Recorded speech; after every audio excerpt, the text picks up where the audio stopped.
Parashá Vayakhel, o nome da Parashá.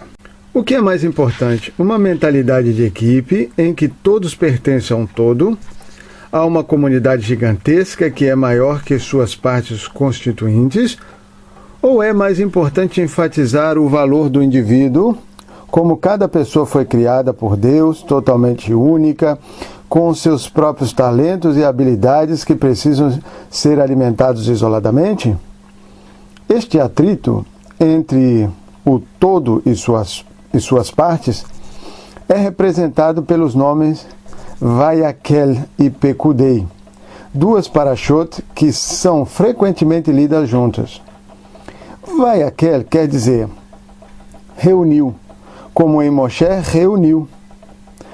Em hebraico, há muitas palavras que significam reunir, mas Vayakhel, em particular, enfatiza como todos os membros juntos fundem suas identidades para formar um único todo, uma assembleia. Pekudei significa contas, uma ideia que enfatiza o valor do indivíduo como cada pessoa conta como uma entidade separada. Assim, quando essas duas parashotes vêm juntas, a Torá está nos ensinando e nos dando o potencial espiritual a criar uma harmonia entre essas duas qualidades opostas. Praticamente, esta harmonia pode ter várias expressões. Vayakhel representa qualidade em nosso serviço divino, uma vez que, ao se fundir com um número maior de pessoas, ele tem uma experiência qualitativamente superior. Agora, ele é um membro de uma causa maior, que sozinho ele não conseguiria alcançar.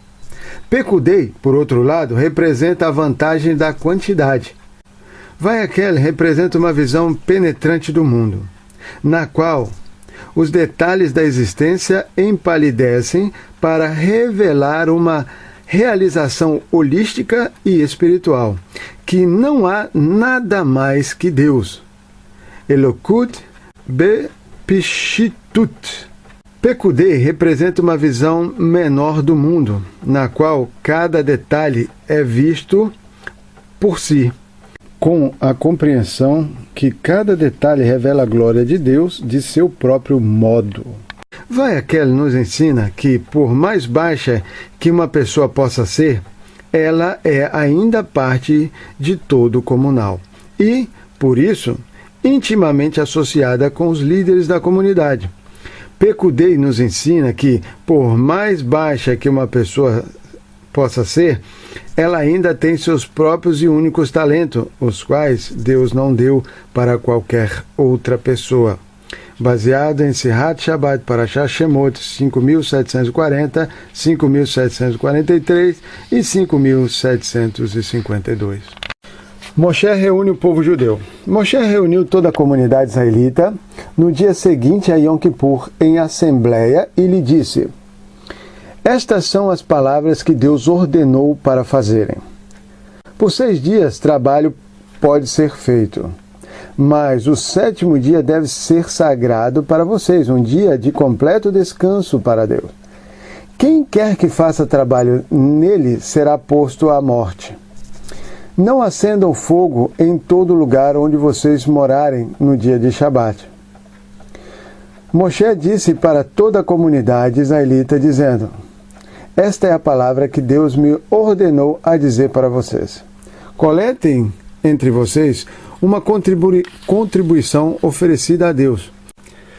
Toda pessoa cujo coração inspira a generosidade pode trazer qualquer uma das seguintes contribuições a Deus: ouro, prata, cobre, lã, turquesa, púrpura e carmesim, linho fino, pelo de cabra, pele de carneiro tingida de vermelho, couro de tarraxe multicolorido e madeira de acácia, azeite para a lâmpada eterna, especiarias para o óleo de unção e para o incenso, pedra chorran, pedras preciosas que preenchem para o avental e o peitoral.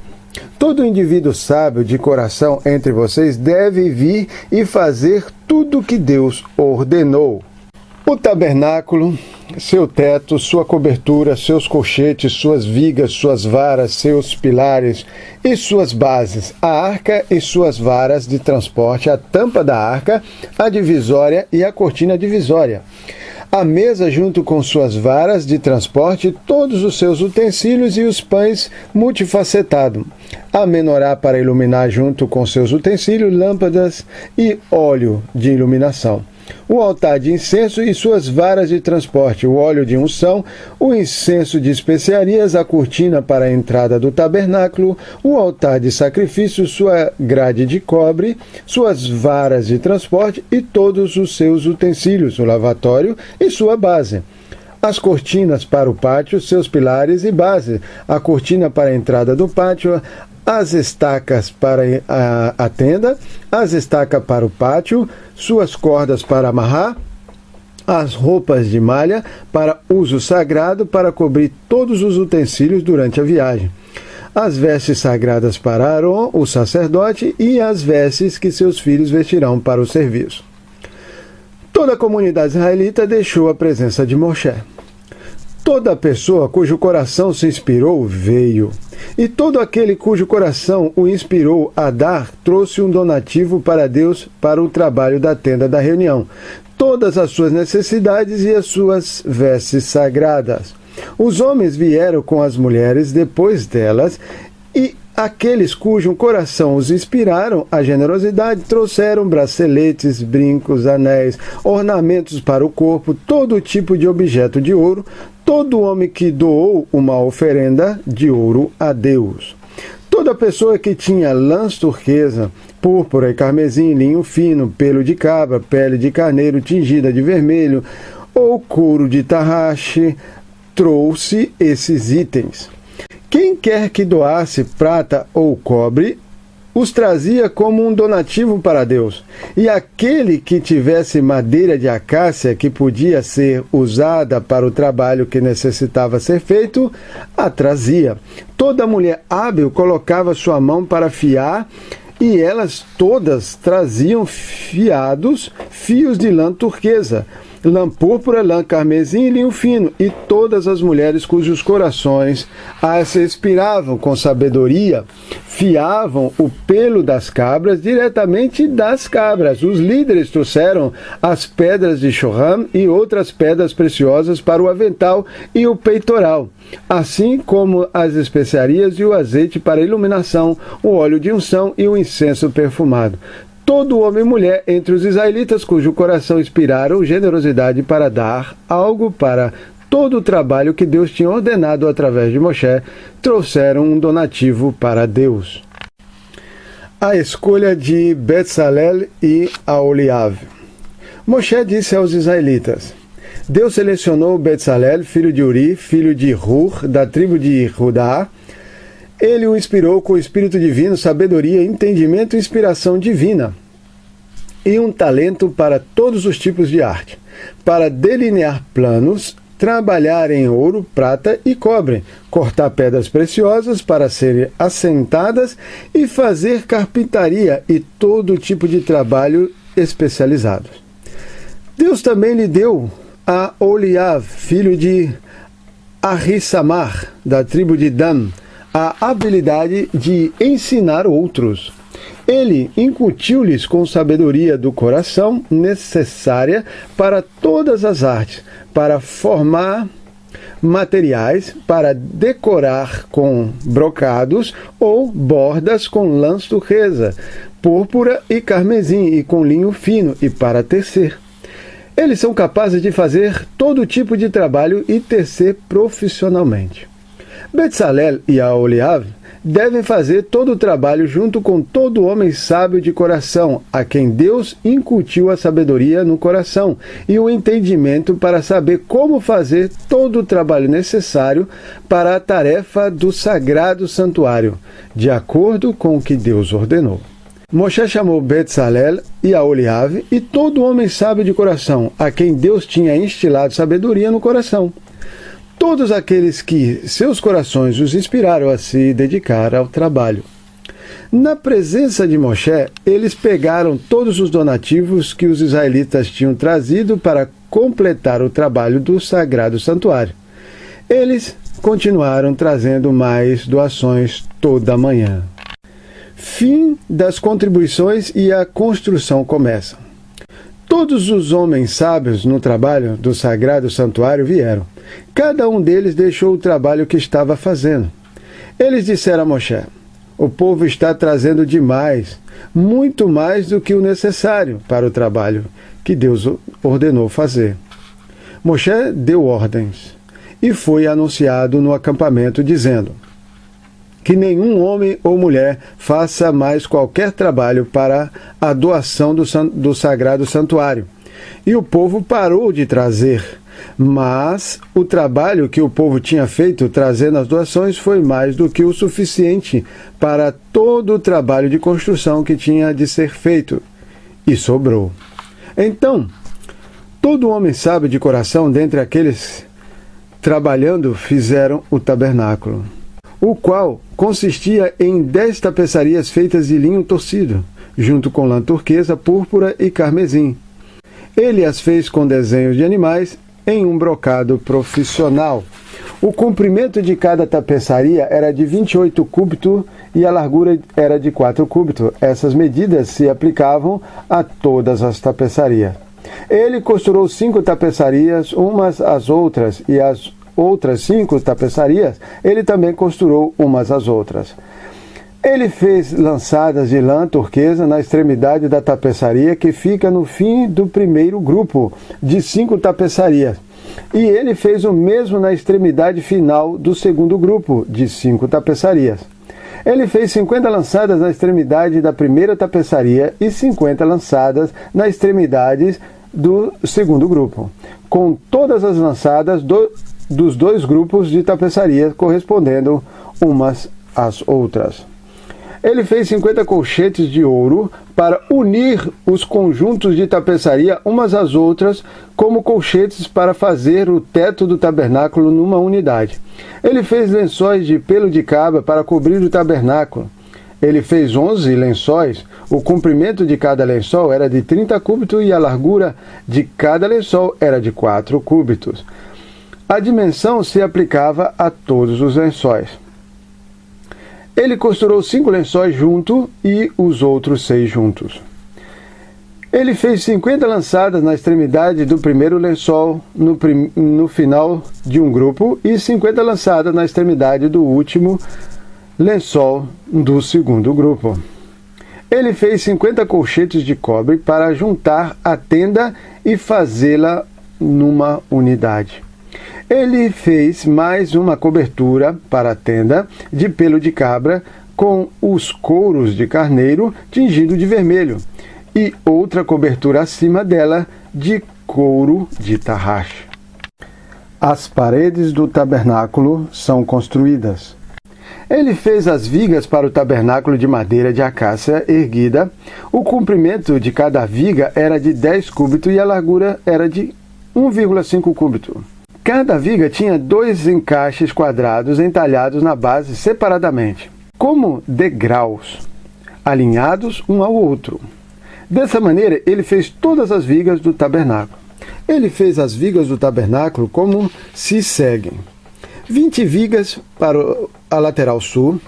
Ele fez 40 bases de prata para ficar sobre as 20 vigas, 2 bases sobre uma viga para seus 2 encaixes quadrados e 2 bases sobre a próxima viga para os seus 2 encaixes quadrados e etc. Na segunda lateral do tabernáculo, para o lado norte, eles fizeram 20 vigas e suas 40 bases de prata, 2 bases para uma viga e 2 bases para a próxima viga. Para a lateral ocidental do tabernáculo, ele fez 6 vigas. Ele fez mais 2 vigas finais para o canto noroeste e sudeste do tabernáculo. Na base de baixo, todas as vigas eram bem encaixadas, uma junto da outra. E no topo, cada par era bem encaixado e unido com um anel quadrado que se encaixava nos vãos entalhados nas vigas. Assim também foi feito para as 2 vigas nos 2 cantos.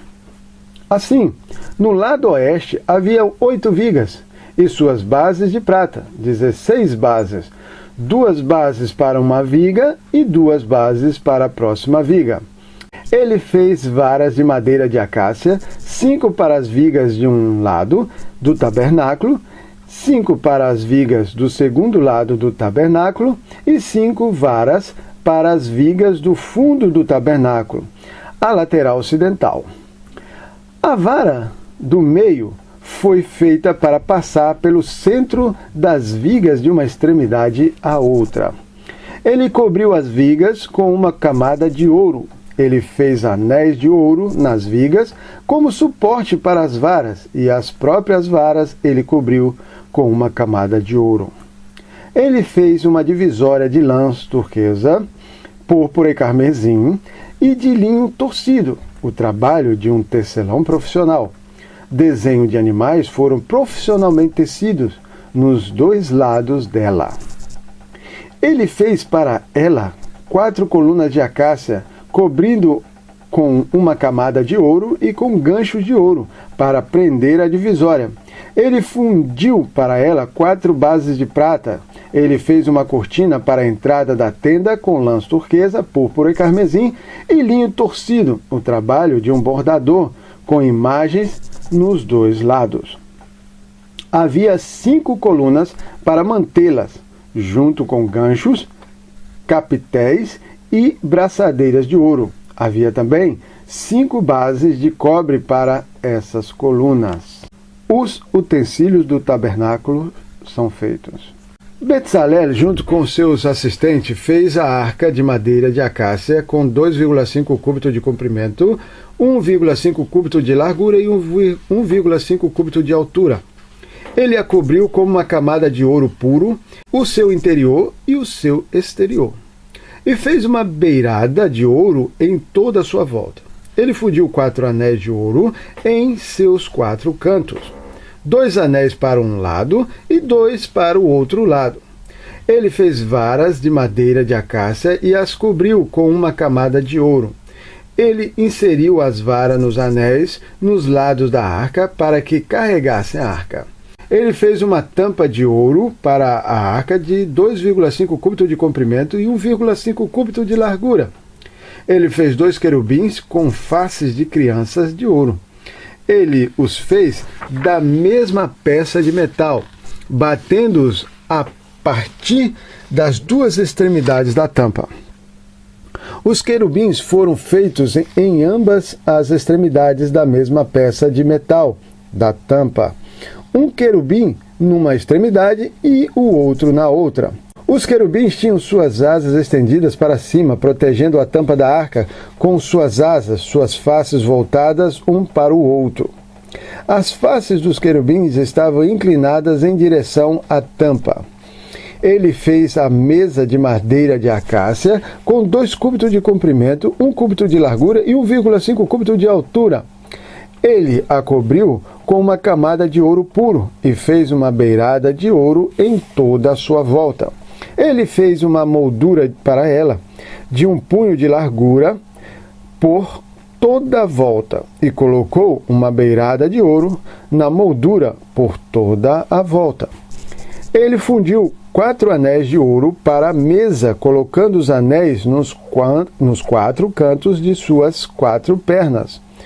Os anéis presos às pernas ficavam adjacentes à moldura, como suporte para as varas usadas para carregar a mesa. Ele fez varas de acácia para carregar a mesa e as cobriu como uma camada de ouro. Ele fez os utensílios da mesa de ouro puro, suas formas de pão, colheres, varas de sustentação e varas separatórias que cobriam o pão e permitiam a ventilação. Ele fez a menorá de ouro puro. A menorá foi feita batendo uma única peça de metal. Sua base, haste, cálice, decorativos, esferas e flores, de uma só peça de metal e não separadamente. 6 hastes se estendiam dos lados da menorá diagonalmente. 3 hastes da menorá de um de seus lados e 3 hastes da menorá do seu segundo lado. 3 cálices decorativos, uma esfera e uma flor em uma haste. Na próxima haste haviam 3 cálices decorativos, uma esfera e uma flor. E assim era para todas as 6 hastes que se estendiam da menorá. O tronco da menorá tinha 4 cálices decorativos, um abaixo do ponto de onde emergiam as hastes e 3 no topo, junto com as suas próprias esferas e flores. Havia uma esfera no tronco onde as primeiras 2 hastes saíam, uma esfera onde as próximas 2 hastes saíam, e uma esfera onde as últimas 2 hastes saíam do seu tronco. Assim era para todas as 6 hastes que saíam da menorá. As esferas e as hastes foram feitas todas dela. Foram todos batidos de uma só peça de ouro. Ele fez suas 7 lâmpadas, suas pinças de pavios e pás de cinza de ouro puro. Ela e todos os seus utensílios foram feitos de exatamente uma peça de ouro puro.